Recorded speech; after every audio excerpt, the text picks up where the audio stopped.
आकाशवाणी मुंबई प्रवास सकारात्मक दृष्टिकोनाचा अनुजा संखे यांची नेहा खरे यांनी घेतलेली मुलाखत सादर करीत आहोत.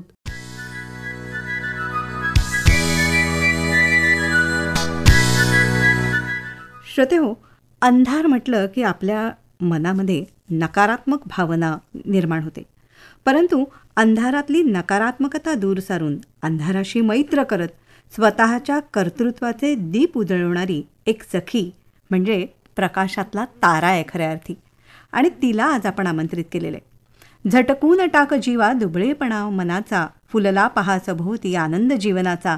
त्या आनंदाचा शोध घेण्यासाठी स्वतःला आव्हान देऊन शिक्षण, आर्थिक स्वावलंबन, लेखन अशा वेगवेगळ्या क्षेत्रात भरारी घेणारी अशी ही मैत्रीण आपल्यासोबत आली आहे, अनुजा संखे. अनुजा, नमस्कार. नमस्कार. आज जागतिक पांढरी काठी मैत्री दिवस आहे आणि या निमित्ताने अनुजाला तिच्या वाटचालीत आलेले अडथळे तिने कसे पार केले आणि यश मिळवलं याविषयी आपण जाणून घेणार आहोत. खऱ्या अर्थाने आकांक्षा पुढती जिथे गगन ठेंगणे असेही तिच्या बाबतीत म्हणता येईल. अनुजा, आज तुझा प्रवास आम्हाला जाणून घ्यायचा आहे. मुळात श्रोत्यांना मी परिचय थोडासा करून देते. अनुजा संखे ही आता 2015 एका राष्ट्रीयकृत बँकेमध्ये नोकरी करते आहे. सध्या ती असिस्टंट मॅनेजर या पदावर काम करते आहे. जबाबदारीचं अधिकारपद तिच्याकडे आहे आणि तिने MA पर्यंत शिक्षण घेतलेलं आहे. तर अनुजा, तुझ्या शिक्षणापासून आपण सुरुवात करूया. तू कमला मेहता अंधशाळा दादर या शाळेची विद्यार्थिनी. तर या शाळेपर्यंत कशी आलीस तू?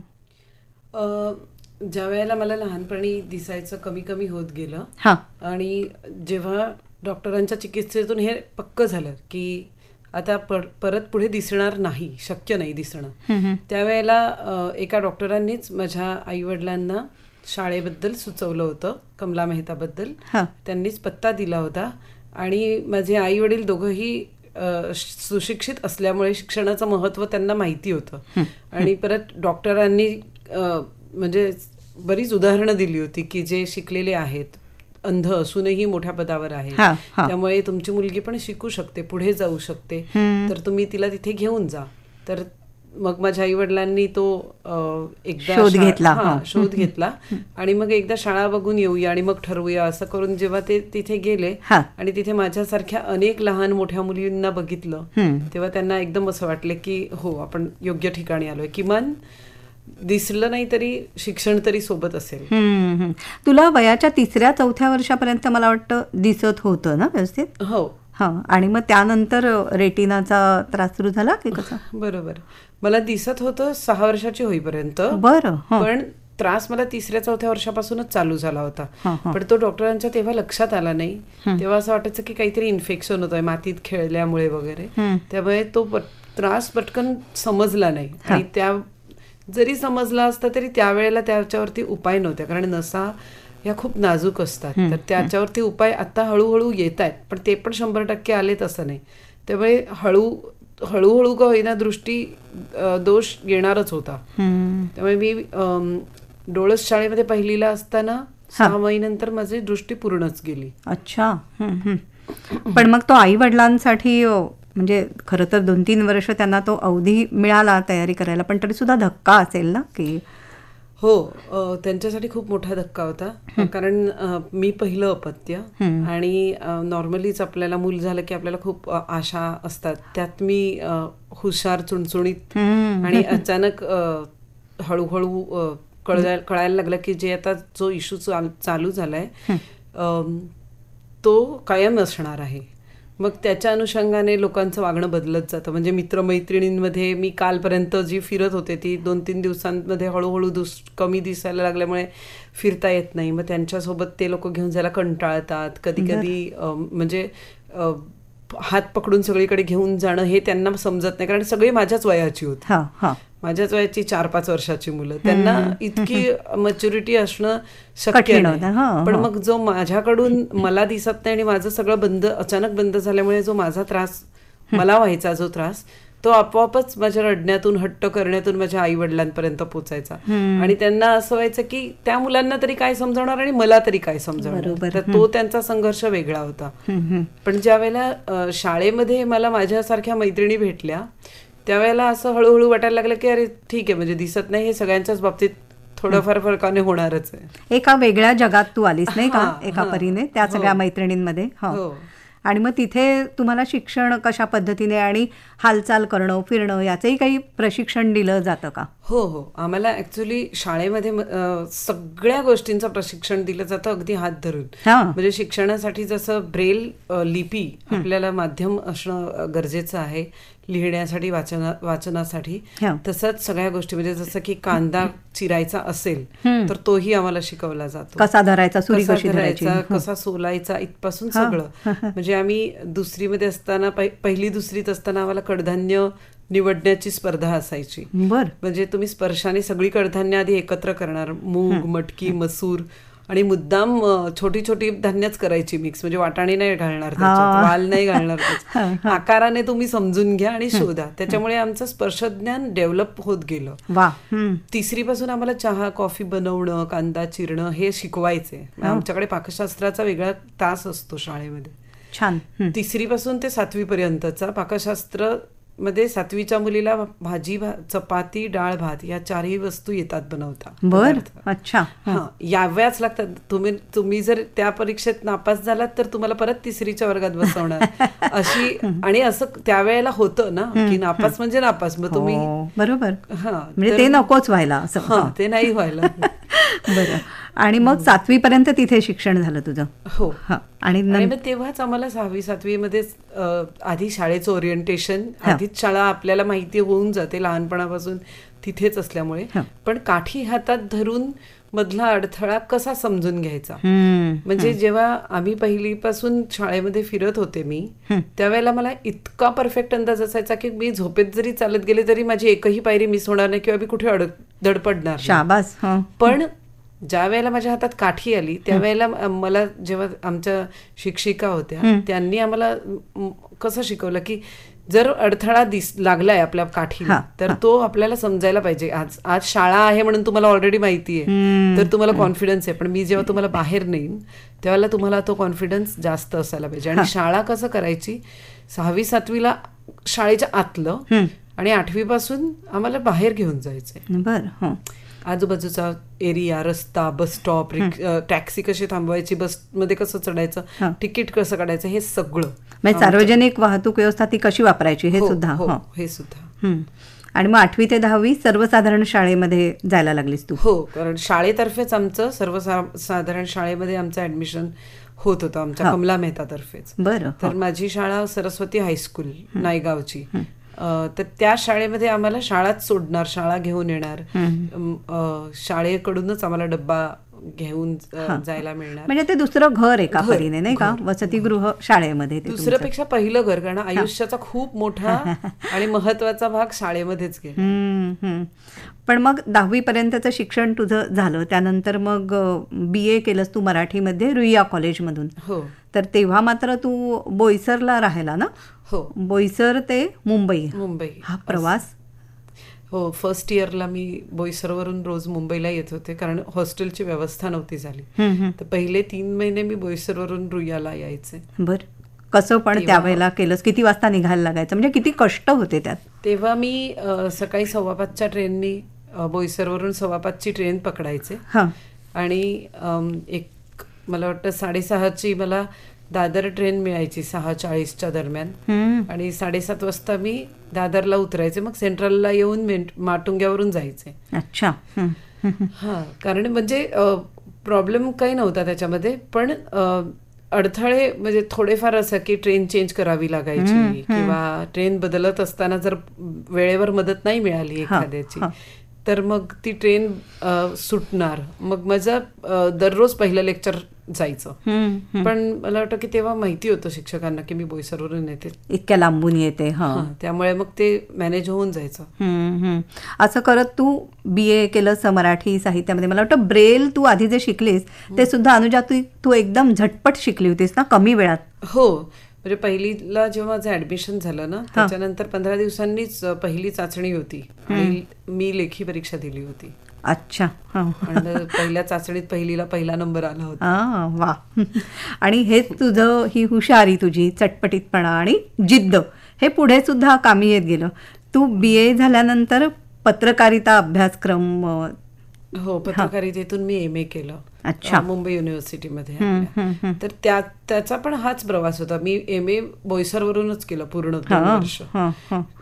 कारण एकतर मुंबईमध्ये हॉस्टेल मिळणं जरा कठीण होत होतं आणि MA करण्याचं जेव्हा मी ठरवलं त्यावेळेला मुळात असं होतं की एखाद्या अंध मुलीला हा अभ्यासक्रम करता येईल का, कारण माझ्या आधी कोणी केलेलं नाहीये. तर म्हणजे तू पत्रकारितेमध्ये MA केलेली पहिली विद्यार्थिनी महाराष्ट्रात असं म्हणता येईल. वा. तर मी ज्या वेळेला हा ठरवलं ना असं आपल्याला करायचं, तर त्यावेळेला मला स्वतःलाच खात्री नव्हती की मला देतील का ऍडमिशन. पण मग मी जेव्हा फोन केला HODना तेव्हा, तर त्यावेळेला संजय रानडे म्हणून आमचे HOD होते. तर त्यांनी मला सांगितलं की हो ना, तुला फक्त दिसत नाहीये ना, बाकी काय एवढं मोठं अभ्यास करता येत नाही असं काही इश्यू आहे का. म्हटलं नाही. की मग जर तू करू शकतेस असं तुला वाटतं तर मग आपण करू. जिथे काही व्हिडिओजचं काम असेल तिथे आपण ऑडिओमध्ये, म्हणजे मग ज्या वेळेला मुलांना माझ्या बरोबरच्या विद्यार्थ्यांना ऍडव्हर्टाईज करायची असायची व्हिडिओमध्ये, तर मला आकाशवाणी सारखा एक अर्ध्या तासाचा कार्यक्रम करून द्यायचा असा. बरं, ऑडिओ करायचं. छान, मस्त. आणि तुला आकाशवाणीतला अनुभव पण होताच ना. होता. आकाशवाणीशी तुझं मैत्र नातं अगदी लहानपणापासून. म्हणजे शाळेमधले बरेच कार्यक्रम आकाशवाणीला येऊन गाणं म्हणणं असेल, इव्हन विविध भारतीवरती निवेदन केलंय मी 3रीत असताना. अच्छा. मला तू इथे आलेली पण आठवतेस लहानपणी पण, आणि पुढे युवाणीमध्ये सुद्धा काही कार्यक्रम केले. युवावाणीत पण कार्यक्रम केले. तर हाही अनुभव तुला त्या ह्याच्यामध्ये उपयोगी पडला असेल काही प्रमाणात तुझ्या. बरं. आणि मग MAचं शिक्षण घेत. मग MAचं शिक्षण म्हणजे व्यवस्थित चालू झालं. पण तिकडे पण म्हणजे हाच प्रवास होता माझा. बोईसरवरून 5:15ची ट्रेन पकडायची, दादर ट्रेन पकडायची, परत ती अंधेरीला सोडून अंधेरीवरून दुसरी स्लो ट्रेन पकडून सांताक्रूजला जाऊन परत रिक्षा किंवा बस. त्यामुळे मला 9 वाजायचं म्हणजे कॉलेजला पोचायला. पहिलं लेक्चर नेहमी जायचं, पण ठीक आहे. म्हणजे सकाळी 5 वाजता जो माझा प्रवास सुरू व्हायचा तो रात्री 9:15 वाजेपर्यंत मी घरी परत. बापरे. म्हणजे हे एकतर वेळखाऊ पण खूप आहे आणि इतरही अनेक अडथळे तर आहेतच, पण प्रचंड वेळ आणि त्यामुळे जाणारी एनर्जी सुद्धा.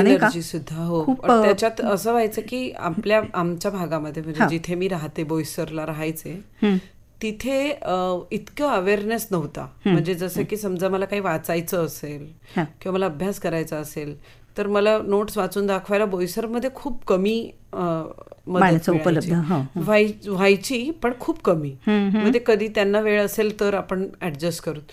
पण मुंबईमध्ये शाळेमुळे असेल किंवा कॉलेजेसमध्ये लोकांना अंध व्यक्ती बघण्याची सवय असते, त्यामुळे त्यांना काय अडचणी असतात हे बऱ्याच लोकांना माहिती असतं आणि मदतीला लोक असतात भरपूर, रीडर, रायटर्स.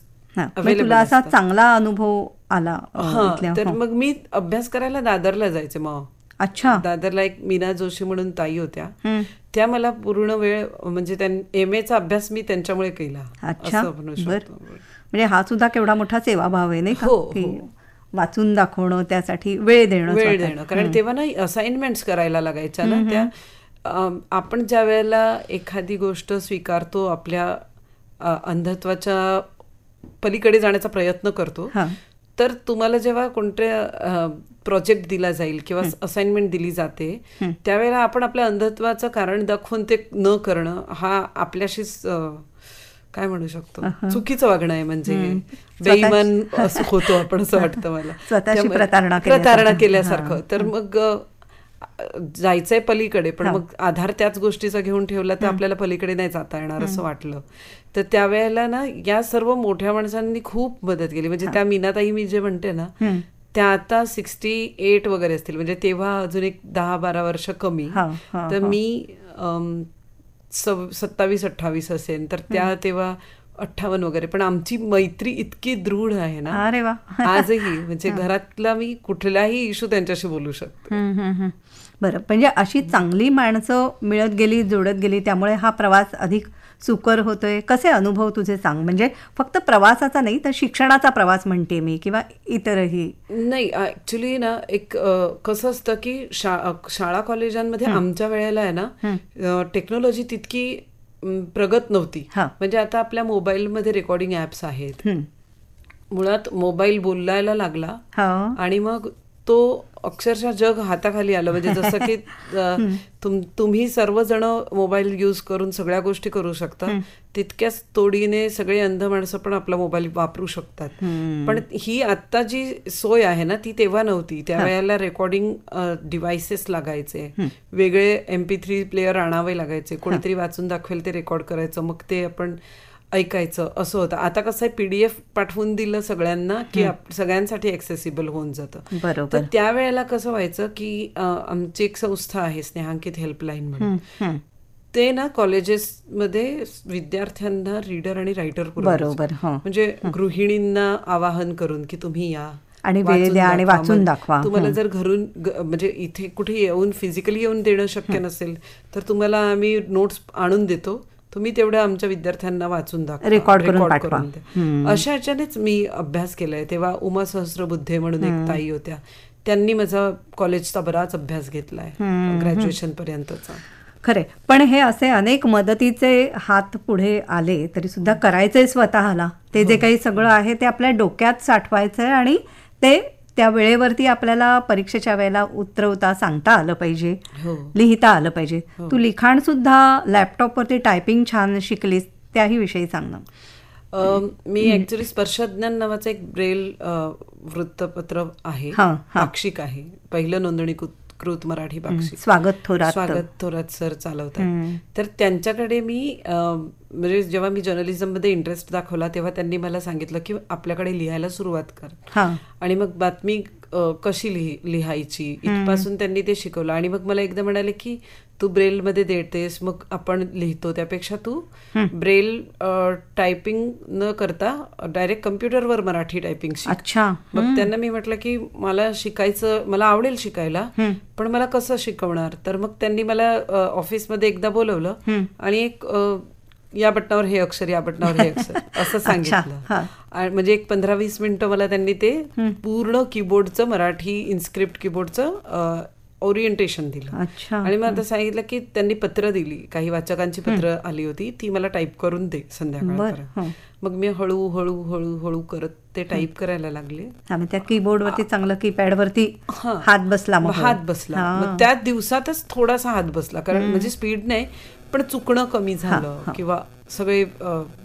आणि मग ते चालूच आहे आता पण. मी कधी पण जेव्हा लिहिते त्यावेळेला मी लॅपटॉपवरच लिहू शकते, म्हणजे विचारांची गती आणि बोटांची गती मॅच होते. शाबास. आणि सगळ्या श्रोत्यांना मला सांगायला आवडेल की अनुजाचं कवडसे नावाचं पुस्तक 2024 साली प्रकाशित झालेलं आहे आणि त्याच्यामध्ये दिव्यांगांचे अनेक अनुभव, त्यांनी घेतलेली भरारी याविषयी ललित रूपामध्ये अनुजाने लिहिलेलं आहे. तर अनुजा, त्या तुझ्या MA पर्यंतचं शिक्षण झाल्यानंतर तू काही वृत्तवाहिन्यांमध्ये वगैरे सुद्धा काम करून पाहिलं, दृकश्राव्य माध्यमात गेलीस, नंतर एका वृत्तपत्रातही गेलीस, आणि त्यानंतर मात्र तू बंगलोरमध्ये एका स्वयंसेवी संस्थेमध्ये काम केलंस आणि त्याच्यात टुरिंग सुद्धा केलंयस तू त्या काळामध्ये. हो. म्हणजे त्या संस्थेचं काम असं होतं की म्हणजे भारतातल्या काही जे अगदी रिमोट एरिया आपण जे म्हणतो की खूपच खेडेगावात वगैरे काम करणारी, दुर्गम भागांमध्ये काम करणाऱ्या ज्या संस्था असतात, ज्या दुर्गम भागातल्या समजा शिक्षणासाठी काम करणारी संस्था असेल तर तिला फंडिंग देऊन त्या संस्थेला तयार करायचं की तुमच्या भागामध्ये जे अपंग मुलं आहेत त्या मुलांना तुम्ही शाळेमध्ये पाठवा, त्या मुलांच्या शैक्षणिक प्रगतीकडे तुम्ही लक्ष ठेवा, त्यासाठी जे पण लागतील ते पैसे आम्ही पुरवू. म्हणजे एकूण सरकारच्या ज्या अपंगांसाठीच्या ज्या सगळ्या योजना आहेत त्या आणि त्या सर्व पॉलिसीज त्यांच्यापर्यंत पोहोचाव्यात यासाठी ती संस्था काम करत होती. तर या अंडर मी प्रोजेक्ट ऑफिसर म्हणून काम केलं होतं, प्रोग्राम ऑफिसर म्हणून. आणि मग महाराष्ट्र, आपला मध्य प्रदेश, ओरिसा आणि कोलकाता या 4 राज्यांमधल्या काही भागांमध्ये काही संस्था काम करत होत्या. तर त्यांच्या कामाचा आढावा घ्यायला मला जावं लागायचं. तर तोही प्रवास एकटीने केलेला आहे. आणि तेही चांगला अनुभव तुझा आहे. हो हो, चांगला अनुभव. आणि त्यानंतर 2015 साली तू बँकेमध्ये रुजू झालीस, राष्ट्रीयकृत बँकेमध्ये. आणि ते सुद्धा कॉम्पिटिटिव्ह एक्झाम, स्पर्धा परीक्षा देऊन, मुलाखत देऊन, आणि मग मला वाटतं काही प्रमाणात तू म्हणालीस तसं दिव्यांगांसाठी राखीव सुद्धा जागा असतात ना. हो हो, म्हणजे जसं की जर जेवढ्या जागा निघालेल्या असतात त्याच्यातल्या 3% जागा अपंगांसाठी राखीव असतात. त्यातल्या 1%, त्या 3% 1% जी जागा असतात त्या अंध माणसांसाठी असतात. तर ह्या सगळ्या गोष्टींमुळे जेव्हा कॉम्पिटिटिव्ह एक्झाम्स देतात त्यावेळेला आपल्याला म्हणजे एक आशा असते की होऊ शकतं, म्हणजे जेवढ्या जागा आहेत त्याच्यामध्ये आपलं होऊ शकेल, नाही होऊ शकेल, पण संधी तर निर्माण होते. त्यामुळे बरेच लोक अर्ज करतात, हे झालेत, म्हणजे स्वावलंबी झालेत. आर्थिकदृष्ट्या स्वातंत्र्य आल्यानंतर बऱ्याच लोकांना आपलं आयुष्य जरा नीट मार्गी लावता आलं. वा, बरोबर. आणि ही आता बँकेची नोकरी, हे कसं काय जमतं, म्हणजे आर्थिक व्यवहार जो आहे तर हे सगळं कसं? बँकेमध्ये काम करत असताना आर्थिक व्यवहार आम्ही नाही करू शकत, कारण तो नोटा मोजणं असेल, बघणं असेल, किंवा त्याच्यामध्ये खूप लोक काय करू शकतात, घोळ करू शकतात, काही गडबड होऊ शकते. त्यामुळे ती जबाबदारी आम्ही नाही घेत. पण जे कम्प्युटराइज्ड काम आहे, म्हणजे जसं की समजा कोणाला मोबाईल नंबर चेंज करायचा आहे तर आपण अर्ज करतो. तर मी आता ऑफिसर आहे, जर क्लेरिकलने त्याची एंट्री केली तर त्यांनी बरोबर नंबर टाकलाय की नाही, ते तिकडे त्यांच्याकडे कागद आहे, तर ते मला नंबर सांगणार, तर मी इकडे चेक करणार तेच जो सांगतायत तो आणि जो त्यांनी सिस्टम मध्ये टाकलाय तो बरोबर आहे का. अच्छा, या गोष्टीला आम्ही असं व्हेरीफाय करतो. आणि मग मी त्याला जर व्हेरीफाय बटनवरती क्लिक केलं की मग ते त्यांचा नंबर चेंज झाला अकाउंटला. किंवा समजा पासबुक भरायचं आहे तर ते आम्ही करून देऊ शकतो. कोणाला भरपूर एन्क्वायरीज असतात की याचं लोन घ्यायचं असेल तर याचे किती पर्सेंट इंटरेस्ट लागेल, कागदपत्र काय लागतील, या प्रकारचं काम केलं जातं, करू शकतो. फॉर्म्स देणं असतं ना, ते पण कोणाला कोणता फॉर्म लागेल या गोष्टीचा अंदाज. म्हणजे तू अनेक डोळस मंडळींना मदतीचा हात तू पुढे करतेस तुझ्या कामातून, असं म्हणता येईल नाही का. बरोबर. तू आणि तुझा जोडीदार भरत हा सुद्धा दिव्यांग आहे तुझ्यासारखा, आणि तो तुला मला वाटतं कॉलेजच्या काळातच भेटला होता. कॉलेज पासूनच आम्ही एकत्र होतो. पण मग लग्नाचा निर्णय आणि हे कसं घडलं तुमच्या दोन्हीकडे? लग्नाचा निर्णय 2013 मध्ये त्याला नोकरी लागली बँकेमध्ये. तर तुला सिनियर मध्ये. तर त्याला जेव्हा नोकरी लागली ना, मग लगेच आम्ही लग्नाचा निर्णय घेतला, कारण आम्हाला तो आधी नोकरी नव्हती, त्यामुळे लग्न करण्याचा प्रश्नच नव्हता. त्यामुळे जेव्हा नोकरी लागली त्यावेळेला आम्ही सिरियसली विचार केला आणि मग 2014 मध्ये आम्ही लग्न केलं. अच्छा. आणि त्यानंतर तू बँकेमध्ये लागलीस असं? हो. आणि आता तुला छान 2 मुलं आहेत, ओजस आणि असीम. त्यांच्या नावाप्रमाणे ते तुम्हाला छान साथ देत आहेत. आणि खूप मजा करतेस आयुष्यामध्ये, संसारामध्ये रमलीस तुझ्या. सांग ना त्याविषयी. दोन्ही मुलांना वाढवणं म्हणजे जरा तसं चॅलेंजिंग होतं, पण लहानापेक्षा मोठ्याला वाढवताना अजिबातच अनुभव नव्हता. त्यामुळे त्याला वाढवताना असं होत होतं की अशी एकही गोष्ट राहता कामा नये की जी आपण त्याला दिली नाही. त्यामुळे खूप म्हणजे त्याच्याबरोबर खेळणं, त्याच्याशी गप्पा मारणं, त्याला भरपूर वेळ देणं, त्याला बागेमध्ये घेऊन जाताना म्हणजे तो कुठे गेलाय ते आपल्याला कळेल कसं, म्हणून त्याला पिकवाले बूट घालून खाली घेऊन जायचं की मग ते कळायचं की हा नेमका हाच मुलगा आणि हा आपलाच मुलगा इकडे आहे असं. म्हणजे कारण प्रत्येक वेळेला कोण येऊन आपल्याला शोधून नाही देऊ शकत. बरोबर.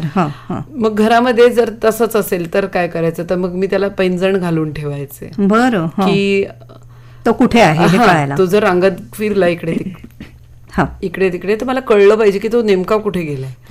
किंवा मग त्याच्या पैंजणचा आवाज ऐकण्याची मला इतकी सवय झालेली की मी जर किचनमध्ये काम करत असताना आणि तो बेडरूम मध्ये बेडवर झोपला असेल आणि त्याने पाय जरी हलवला तरी मला ऐकू यायचं. अच्छा. एका घुंगराचा पण आवाज मला ऐकू यायचा. म्हणजे तुझं स्पर्श ज्ञान तर छान आहे, पण श्रवण सुद्धा अतिशय डेव्हलप केलं, करावं लागलं, कारण तो बेडवरून पडेल या भीतीने. बरोबर. मग मी पटकन भरत ओजसचा पाय हलतोय, जा लवकर असं. तुम्ही दोघं एकमेकांना कसं सांभाळून कशी छान मदत करता, भरत विषयी पण सांग ना थोडं. सुरुवातीचा काळ होता ना, त्यावेळेला अशी परिस्थिती नव्हती की घरी कोणी मदतनीस येऊ शकेल. तर त्यावेळेला सगळा स्वयंपाक, सकाळचा डब्बा, दुपारचं म्हणजे संध्याकाळचं जेवण वगैरे मीच करायचं. बरं. त्यावेळेला भरत पूर्ण वेळ ओजसला सांभाळायचा.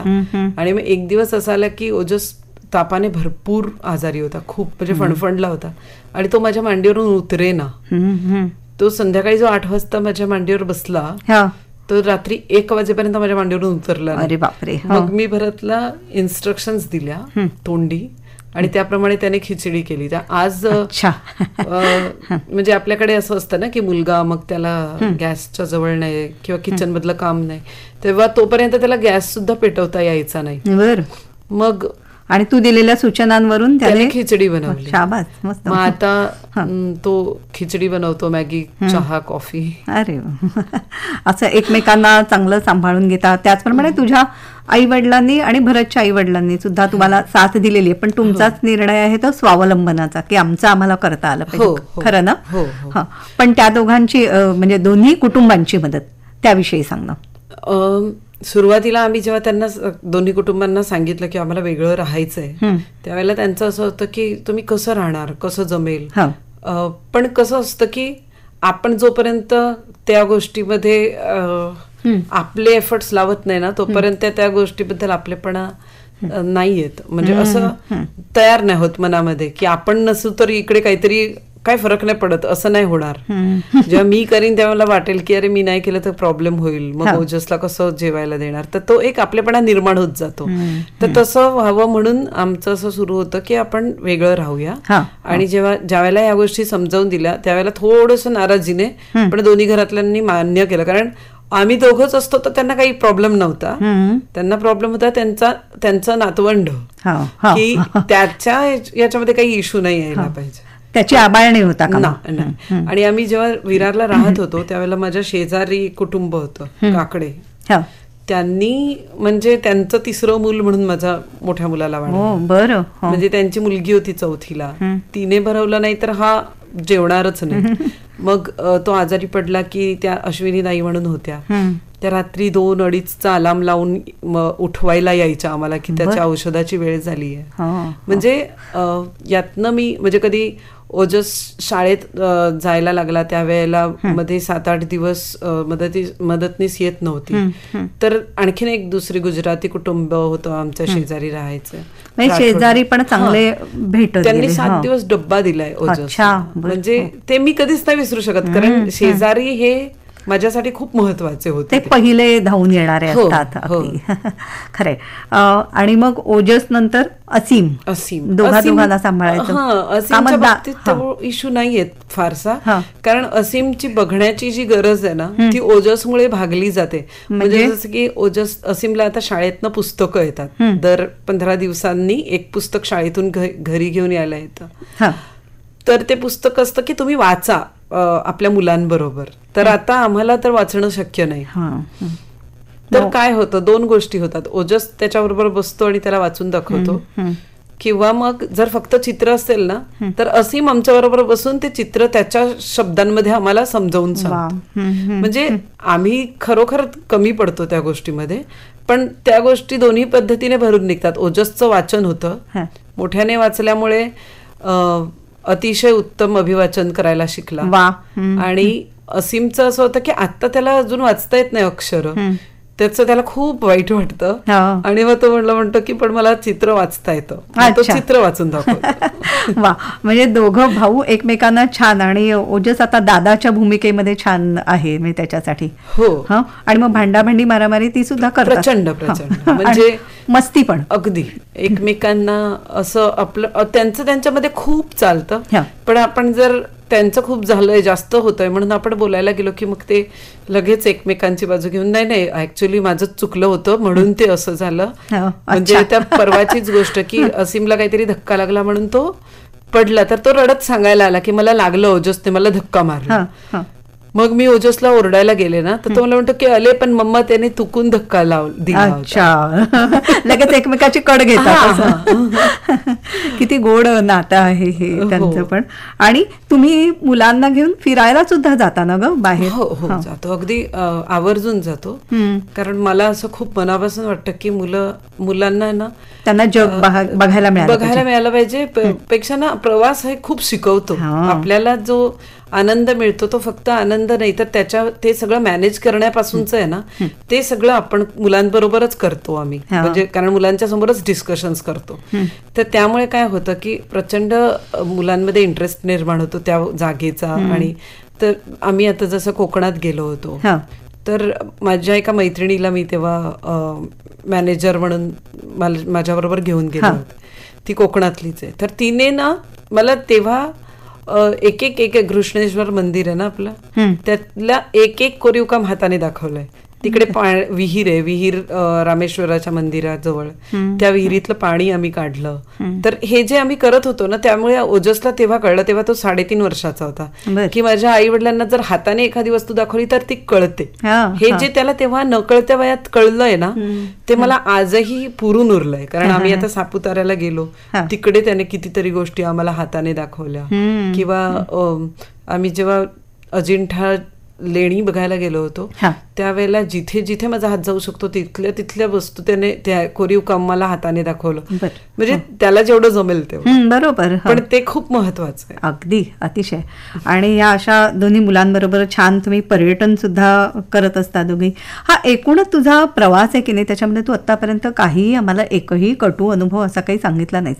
तर असं कधी घडलंच नाही का तुझ्या बाबतीत, की म्हणजे एक मुलगी म्हणून, एक स्त्री म्हणून आलेला असं काही? फारसं नाही. ऍक्च्युली माझे जे म्हणजे कटू अनुभवपेक्षा ना कधी कधी असं हताश व्हायला होतं, की आता समजा मी जेव्हा मी सांगितलं की मी बोईसर पासून दादर आणि मग नंतर बोईसर पासून सांताक्रूज असा प्रवास करायचा, पण मला ना लेडीज डब्यामध्ये कधीच कोणत्या लेडीने मदत नाही केली. अच्छा. म्हणजे कसं असतं की 1-2दा काय झालं, एक तृतीयपंथी होती रजनी आंटी, आमच्या डब्यात बसायची. ती तेव्हा ना 5:15च्या ट्रेनला मागायला यायची. तर जेव्हा ती लेडीज मध्ये तिने एकदा बघितलं, 2दा बघितलं. पहिल्यांदा मला सोडलं, दुसऱ्यांदा मला सोडलं, तिसऱ्यांदापासून तिने काय केलं माहितीये, म्हणजे जर ती नसेल पण येणार ना, तर ती नालासोपाऱ्याला राहायची. म्हणजे ती जर त्या गाडीवरती पण नसली ना, तरी ती विरारला यायची आणि मला अच्छा दादरच्या ट्रेनमध्ये बसवून द्यायची मदतीसाठी. आणि समजा जर ती नाही आली ना एखाद्या वेळेला, तर बाकीच्या बायकांना असं नाही वाटायचं की ती नाहीये तर आपण आज घेऊन मदत करू म्हणून. ते म्हणजे लोकांचं कसं होतं, स्टिरियोटाईप्स होऊन जातं. हे लोक करतायत ना, ओके करू दे. म्हणजे अरे, म्हणजे मला विचारायचं, अरे आज रजनी नाही आली का तुला घेऊन जायला? म्हटलं नाही, मग ते निघून जायचे. बरं, पण आली नाही म्हणून आपण पुढे घेऊन जावं असं नाही. म्हणजे ते कदाचित ना, म्हणजे कसं असतं की हिला आवडेल का, हिला चालेल का, हिला विचारूया का, कसं विचारायचं, खूप हे असतात, हेजिटेशन असतं लोकांच्या मनात. ते घालवण्याचं काम आपण म्हणजे आम्ही केलं पाहिजे. पण त्याच्यासाठी कसं असतं की कोणीतरी बोललं नाही ना, जर कोणी बोललं नाही तर आपण काय बोलायचं समोरच्याशी, कारण आय कॉन्टॅक्ट होणारच नाहीये. त्यामुळे जोपर्यंत समोरचा माणूस बोलत नाही, त्यामुळे तोपर्यंत संवादाला सुरुवात नाही होऊ शकत, असं होतं. बरोबर. त्यामुळे कोंडी राहते बऱ्याचदा. खरंय, तू म्हणतेस तसं की संवाद होणं हे फार महत्वाचं असतं. आणि ते शब्द मग आधार देणारे, दिलासा देणारे, किंवा नुसतं प्रेम जरी दिलं शब्दात ना, तरी फार मोठी गोष्ट आहे, नाही का? म्हणजे मी आहे एवढं म्हटलं तरी खूप गोष्टी सोप्या होतात. आणखी छान यशाच्या शिखरापर्यंत तुला गेलेलं आम्हालाही पाहायला नक्की आवडेल. तू कार्यक्रमात सहभागी झालीस, धन्यवाद.